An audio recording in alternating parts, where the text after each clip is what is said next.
Hey guys, I'm here with a UFO on November 7th, 2006. A metallic saucer-shaped craft was seen hovering over the O'Hare International Airport in Chicago. Jon Hilkevitch from the Chicago Tribune reportedly said, "The disk was visible for approximately 2 minutes and was seen by close to a dozen United Airlines employees, ranging from pilots to supervisors. The object apparently shot straight up and carved a visible circular hole through the clouds." Now, the employees who witnessed this event were a bit shaken, so they reported it to their bosses. It was then passed up the chain of command until it reached the highest levels of the company. United Airlines then filed a report with the FAA, which was the correct procedure for reporting such an incident. However, the FAA spokesperson at the time, Tony Molinaro, stated that they had no information about the sighting. He said, "We didn't get any reports of that. If they've seen something, they should have reported it to us." Now, this was obviously a lie because United Airlines had clearly reported the incident.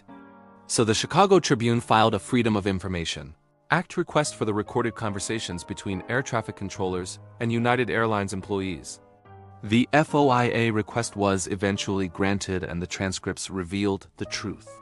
The metallic object was really out there, but the FAA had failed to keep any records of the event. On the recording, one of the United Airlines supervisor is heard asking, "What the heck was that thing?" The other supervisor responds, "I don't know. It just came up right in front of us.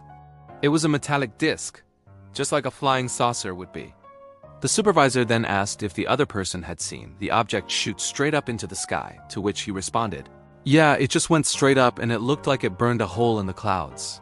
After hearing the recording, the FAA claimed that the sighting was the result of a weather phenomenon called a hole punch cloud.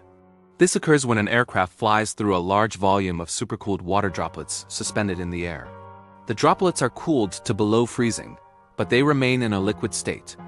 When the aircraft passes through them, the air inside the cabin depressurizes, which causes the droplets to rapidly evaporate. The sudden removal of these supercooled water droplets reveals the clear air that lies beneath them, resulting in a hole-like appearance in the clouds. But this explanation doesn't hold up because the temperature was far too warm for this to occur. Hole punch clouds can only form when the air temperature is below freezing. But the temperature that day in Chicago was 40 degrees Fahrenheit or 4.4 degrees Celsius. Then the FAA shifted the focus to the airport lights and claimed that they must have caused the sighting. But the lights hadn't been turned on yet. And anyway, if the object had been hovering near the airport, wouldn't it have been under one of the lighted runways? Also, why would a group of experienced pilots and aviation employees mistake the lights for a flying saucer? The truth is that the FAA didn't want to admit that they had no idea what the object was. Instead, they tried to cover it up.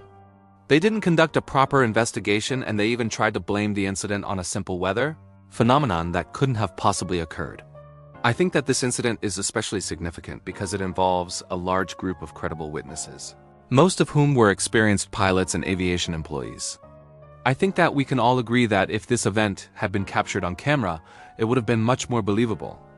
Unfortunately, it wasn't, so the FAA was able to sweep it under the rug and pretend like it never happened. I'd love to hear your thoughts on this case, though.